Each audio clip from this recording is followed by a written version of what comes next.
Montažne kuće su znatno kompleksnije od zidanih kuća, a što bi trebalo značiti da bi ta kuća trebala biti skuplja. Kod nas percepcija je takva da ljudi misle da bi trebala ta kuća biti jeftinija, jer jednostavno tako je nekad bilo. Jel? Montažne kuće su bile nešto što se radilo onako na brzinu i jednostavno, prilično primitivno. Međutim, i te primitivne kuće koje su sagrađene možda prije 30, 40, 50 godina, stoje i dan danas, nisu se srušile. Sad zamislite recimo montažnu kuću koja se radi na današnji modern način. Dragi ljudi, dobar dan i dobrodošli u novu epizodu Liderova podcasta. Moj današnji gost je građevinar i uspješni poduzetnik Dalibor Radman. On je vlasnik tvrtke Radman Homes koja se bavi proizvodnjom i montažom modernih drvenih montažnih kuća. Nakon više od 10 godina rada u Švedskoj, Dalibor se vratio u Hrvatsku i sa iskustvom koje je tamo stekao, a tamo je stekao mnogo iskustva, sudjelovao u izgradnji stotina obiteljskih kuća i vila, u Hrvatskoj je otvorio jednu od najmodernijih tvornica za proizvodnju drvenih kuća. Dalibore, dobro nam došli. Hvala, bolje vas našao.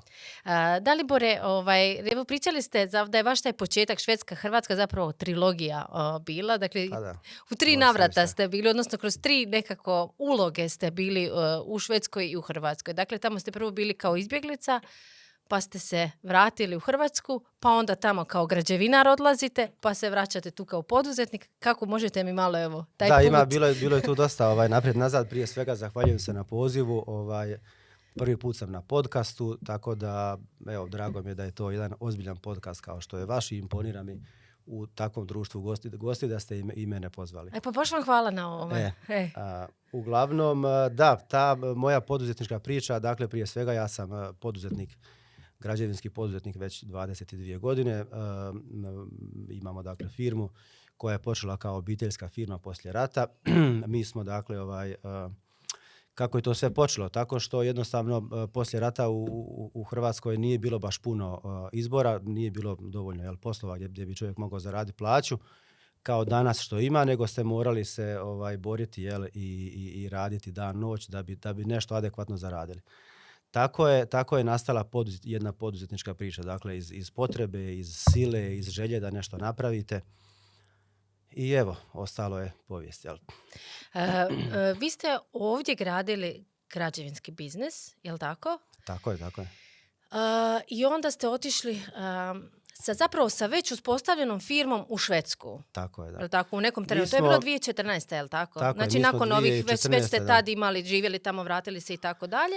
2014. ponovo odlazite u Švedsku sa firmom. Da, dakle, pitali ste me prije snimanja kako je Švedska. Pa tako što smo mi za vrijeme rata bili izbjegli iz Banja Luke u Švedsku i bili smo gore 1-2 godine. Naučili jezik, išli u školu kao kako to i treba biti, ali odmah poslije rata smo se vratili u Hrvatsku gdje je bila i većina naše obitelji koja je preselila iz Banja Luke, tako da smo jednostavno, malo i taj naboj, nacionalni naboj, ponos i obitelj nas je dovukla nazad, tako da smo se 95. odmah negdje u zimu vratili iz Švedske, udole u Sisak gdje smo smješteni.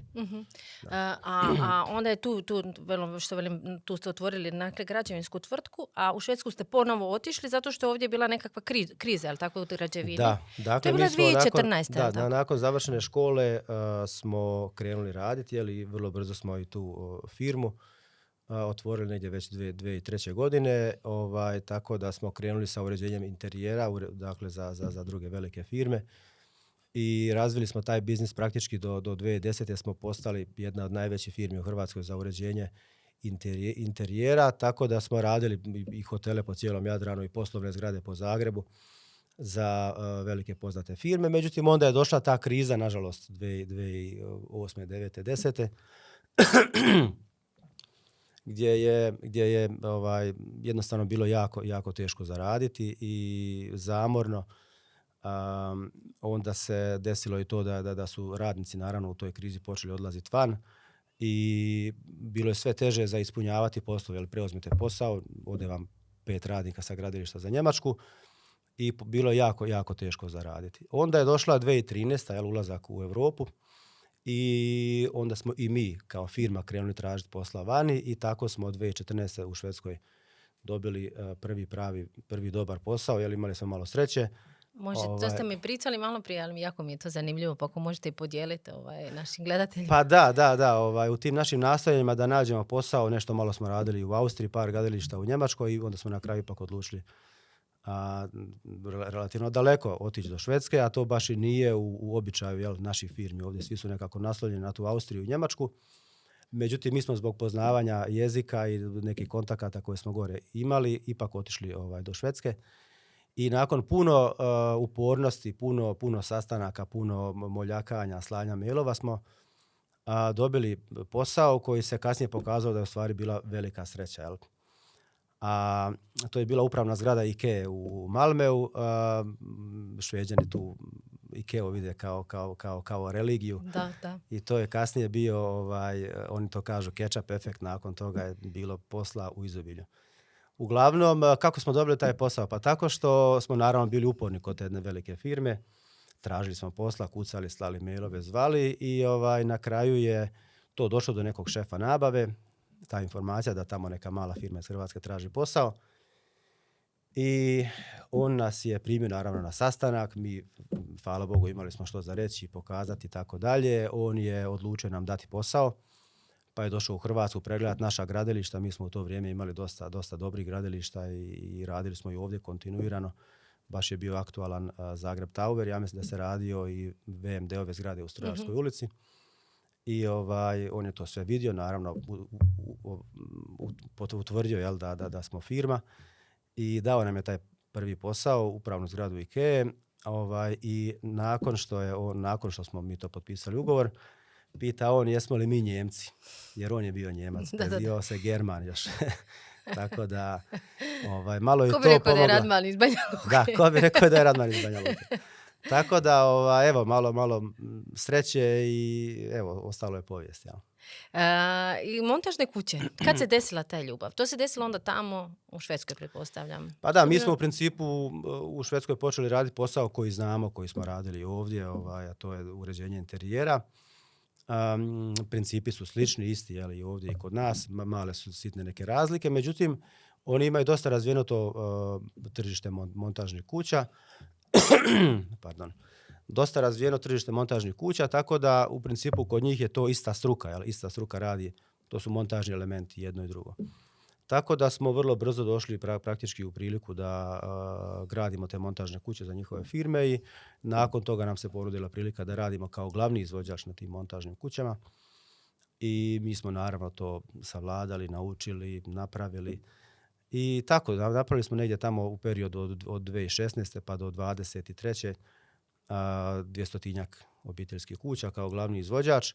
S tim da je u početku smo te elemente uvozili iz Hrvatske, ali kako je od hrvatskih poznatih firmi, međutim kako je prilično su drugčiji standardi i materijali i tako dalje, a Šveđani baš ne vole tuđe, ne vole strano, ne vole jeftino, oni vole svoje, jer imaju prilično visoke standarde. Mm-hmm. I onda smo mi bili praktički primorani početi to sami proizvoditi u Švedskoj, a onda je došla i odluka praktički kad je to prerastilo kad se vidjelo da je to ozbiljan biznis i posao, onda smo odlučili, odnosno da sam ja odlučio da je vrijeme za gradnju tvornice i tako smo kupili zemlju u Hrvatskoj. Da. To je bitna detalj. Dakle, niste gradili tvornicu u Švedskoj nego tu. Da, tako je. Tvornicu u Švedskoj nisam gradio jer da smo je napravili gore, vjerojatno bi taj put bio i lakši, i brži, mm-hmm. jednostavniji, sa puno više razumijevanja okoline i banaka i države. Međutim, onda bi morao ostati do penzije gore, a to mi baš nije mi to baš bilo primamljivo, pogotovo što i djeci baš se nije sviđala ta okolina, odnosno nisu baš bili oduševljeni sa tim životom u Švedskoj i onda smo ipak odlučili da se tvornica gradi u Hrvatskoj i tako je 22.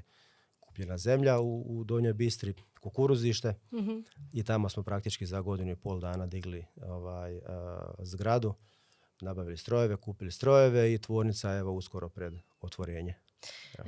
Ja bi se samo sekundu vratila, ovo mi je jako bilo zanimljivo, vi ste rekli Šveđani kvalitetno oće svoje, imaju visoke standarde i tako dalje. Kakva je situacija? Možemo li usporediti uopće onda u tom smislu hrvatsko tržište ili u regionalno tržište i švedsko? Dakle, u pristupu poslu, pristupu životu i svemu dalje. Kako biste ga usporedili?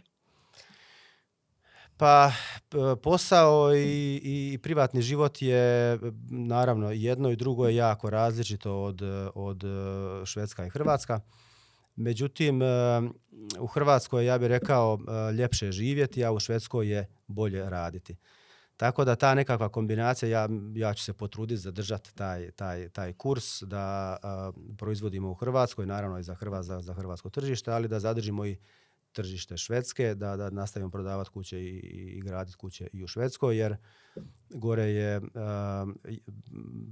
puno lakše raditi nego kod nas. Sve je puno lakše. Dakle, od dobivanja građevinske dozvole, od same procedure građenja, sudionika građenja, sve je transparentnije i jednostavnije. Puno brže se dođe do tih završnih dokumenata, uporabne dozvole. Dakle, mi danas napravimo tehnički pregled, isti taj dan komisija izda uporabnu dozvolu. Dakle, kod nas je proces za dobivanje uporabne dozvole nakon tehničkog pregleda 1 mjesec i pol do 2 ako imate sreće. Tako da gore je sve puno jednostavnije i u principu čovjek kad radi nekakav biznis možeš se posvetiti baš materiji, tom poslu. Ne opterećujete druge nekakve stvari koje nisu bitne za samu konkretnu gradnju, nego kod nas, odnosno gore, se možete posvetiti tome, pa onda je puno lakše i naučiti nešto kad imate vremena. I u principu to je to. A što se tiče života, dosta su zatvoreni, pogotovo prema strancima, i ne puštaju tako lako strance u svoje živote, u privatne te sfere. I to je recimo razlog zašto mi smo gore, odnosno ja sam gore djecu odveo, bili smo 3 godine gore u školu, su išli, nisu se uklopili. Jednostavno nisu se uklopili. Možda iz razloga što su već bili prilično odrasli. Tinejdžeri su bili, pa je onda to već i sramežljivi su razgovarati, pričati, pošto slabije znaju, pa druga djeca zezaju, pa zadirkivaju i tako dalje. Dok recimo s druge strane neki moji radnici koji su preselili djecu gore, djeca koja su bila mlađa su se jako brzo i uklopili i bilo im, mislim, sve im je lijepo. Tako što mislite, jesmo mi zatvoreni isto tako ko oni postali ili jesmo? Pa mi nismo, moje iskustvo je takvo da u principu mi smo jako otvoreni prema drugima, pogotovo prema ono što mi mislimo prema boljima od sebe, prema tom zapadu, ali ja kad gledam recimo mi strance, Nepal, Indija i drugi radnici koji su ovdje, imaju prilično fair odnos u Hrvatskoj i tako da mislim da mi puno bolje prihvaćamo strance nego oni.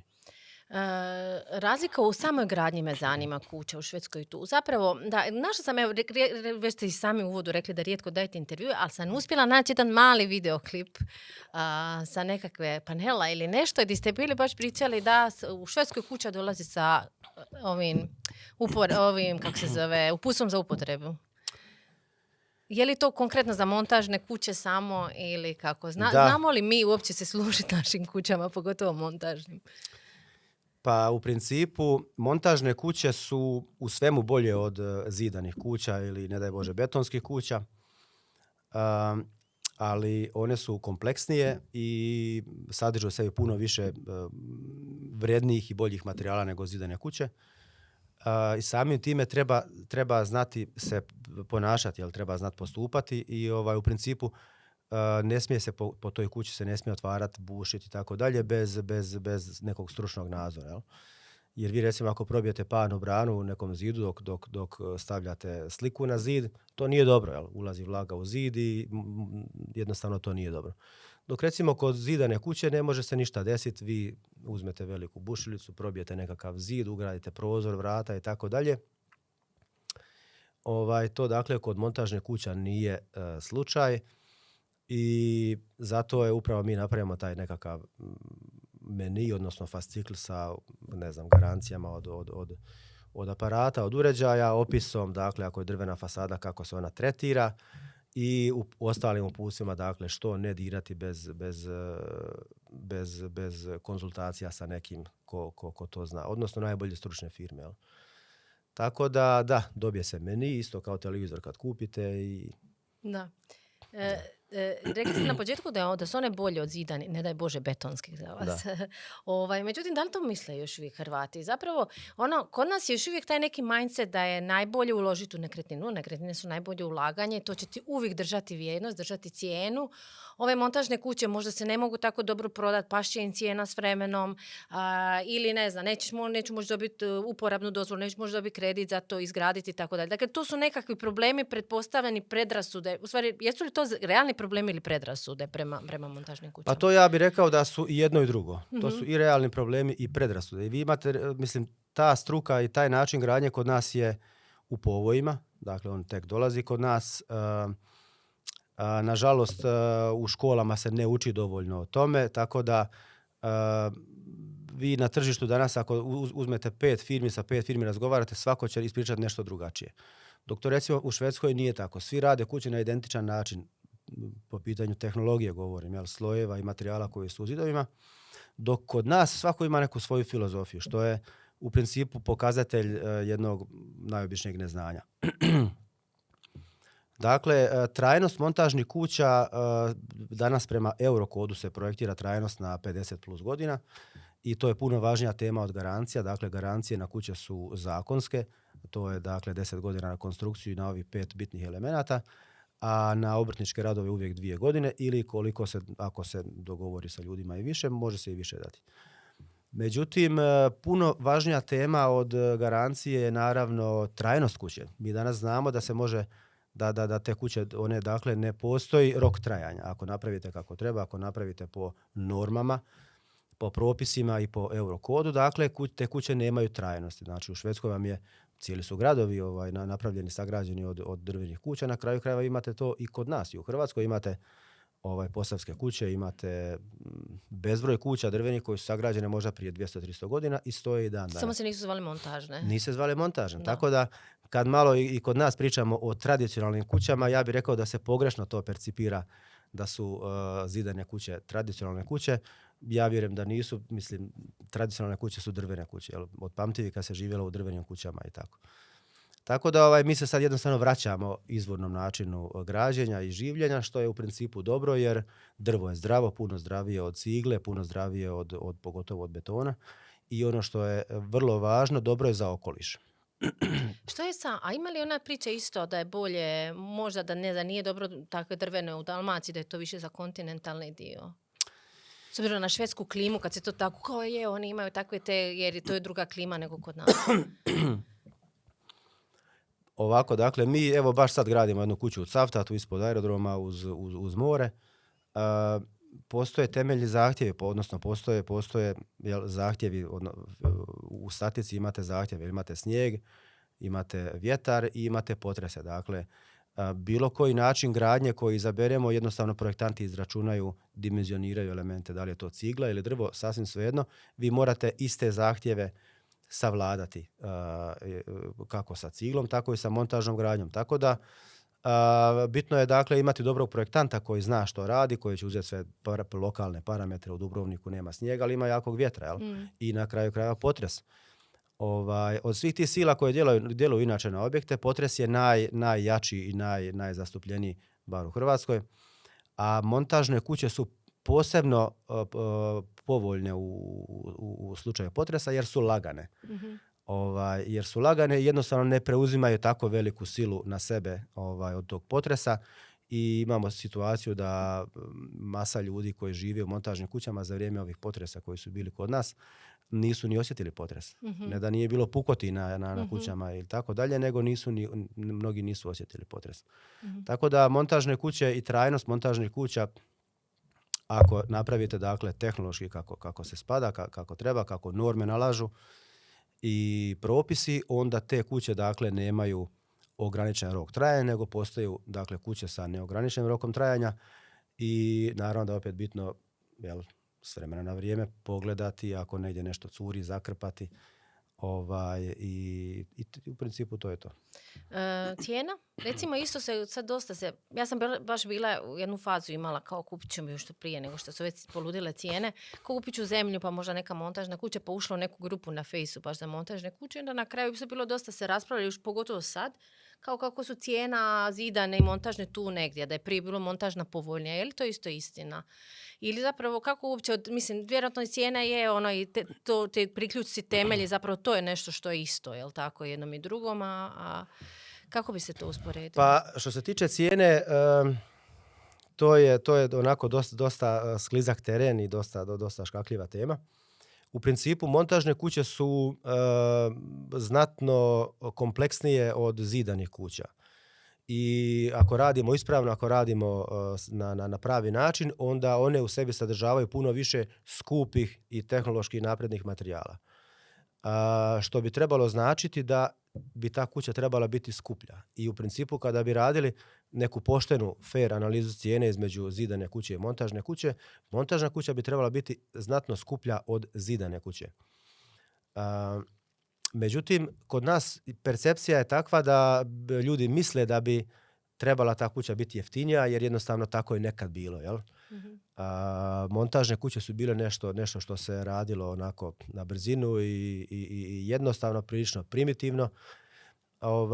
Međutim, i te primitivne kuće koje su sagrađene možda prije 30, 40, 50 godina stoje i dan danas, nisu se srušile. Sad zamislite recimo montažnu kuću koja se radi na današnji modern način, sa dobrim drvom, sa suhim drvom. Recimo kod nas mi uvozimo sve drvo iz Švedske i u principu razlika glavna između tog drva i ovoga koje se može u Hrvatskoj nabaviti je vlaga, odnosno naše drvo je sušeno na 8%, sve drugo koje se u Hrvatskoj prodaje je 12+%.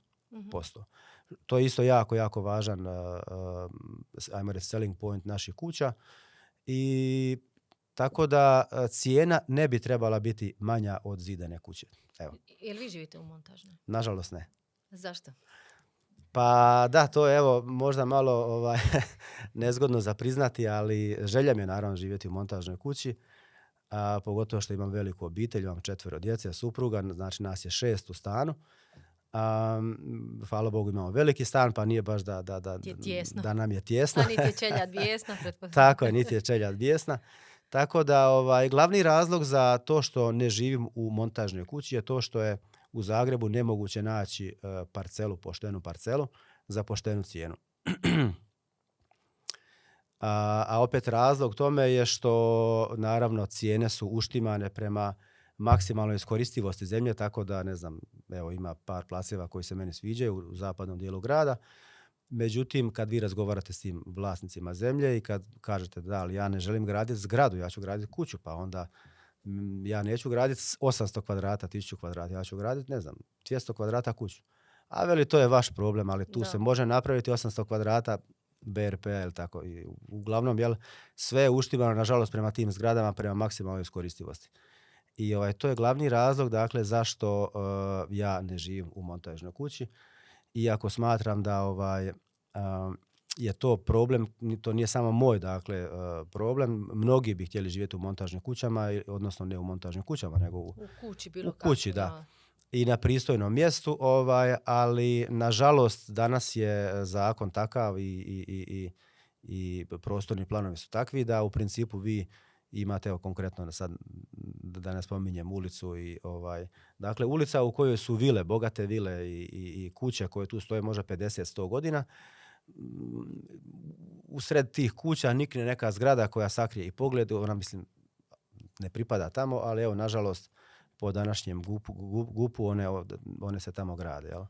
Da, to je strašno, mislim, ja sam isto na Trešnjevci, Trešnjevka je apsolutno devastirana sa tim zgradurinama kojima stvarno nije mjesto, u slijepim malim uličicama, toliko je prometno, toliko je opasno za klince koji idu u školu.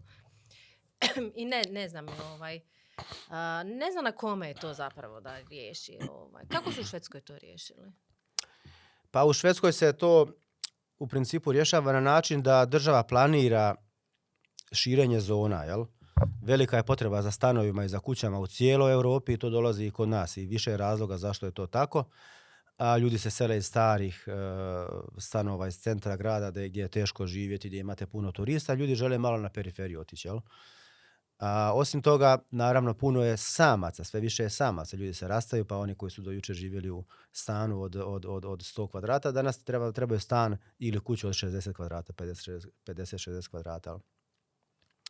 Tako da, obzirom na tu veliku potražnju stanova i stambenih jedinica, vani, ne samo u Švedskoj, ja konkretno znam i u Njemačkoj kako stvari funkcioniraju, dakle, gradovi planiraju i otvaraju nove zone, nove dakle, građevinske zone gdje oni definiraju, bit će, 300 stanova, bit će 100 kuća, bit će dječji vrtić, bit će jedan dućan, možda nekakva ambulanta i onda oni raspišu natječaj za gradnju, za investitore.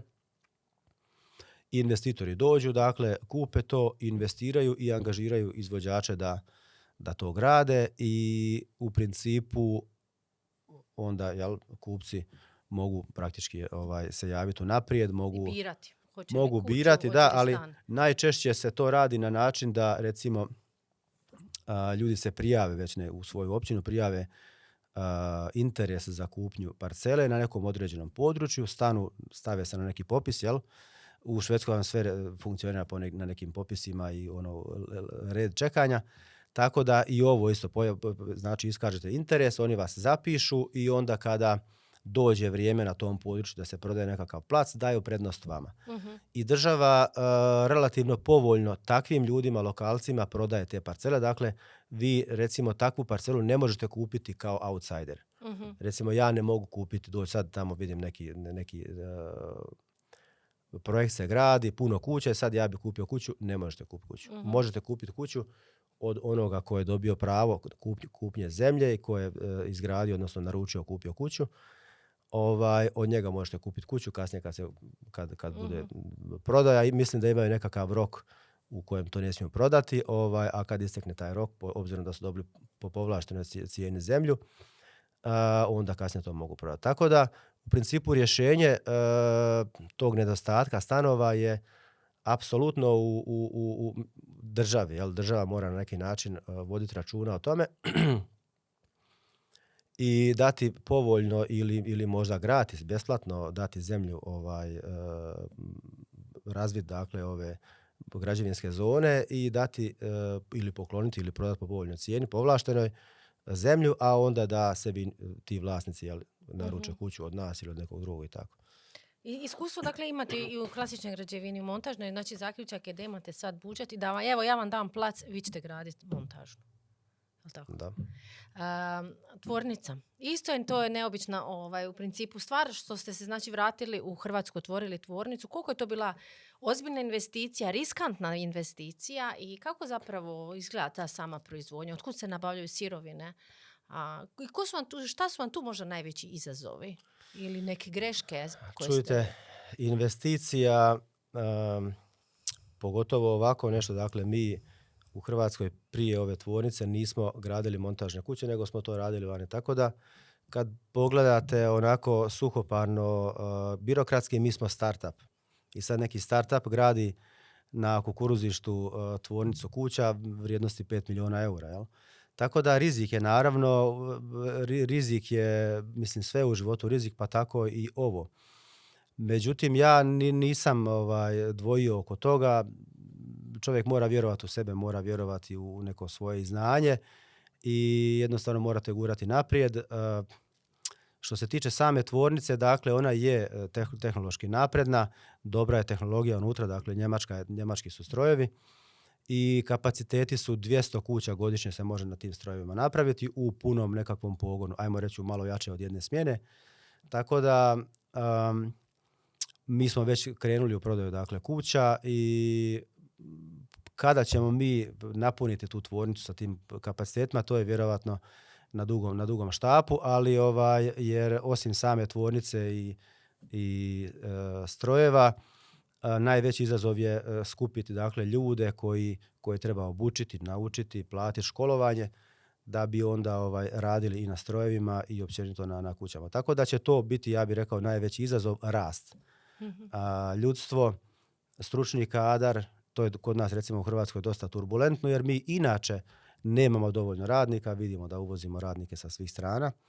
Tako da, nažalost, pogotovo u ovoj struci, to je nova struka u Hrvatskoj, relativno nova, vi imate par firmi, ozbiljnih firmi u Hrvatskoj koje to rade, tako da vrlo je mali bazen od kud se može uzeti gotovog radnika. Školstvo ih ne izbacuje, odnosno školstvo ih ne proizvodi, tako da ja vidim da će recimo to biti najveći izazov. Ali što se tiče potražnje i tržišta, potražnja je tu, mi smo napravili detaljne analize, tu smo se napravili dobar homework, pa smo analizirali tržište i mi znamo recimo da će tržište rasti godišnje 20%.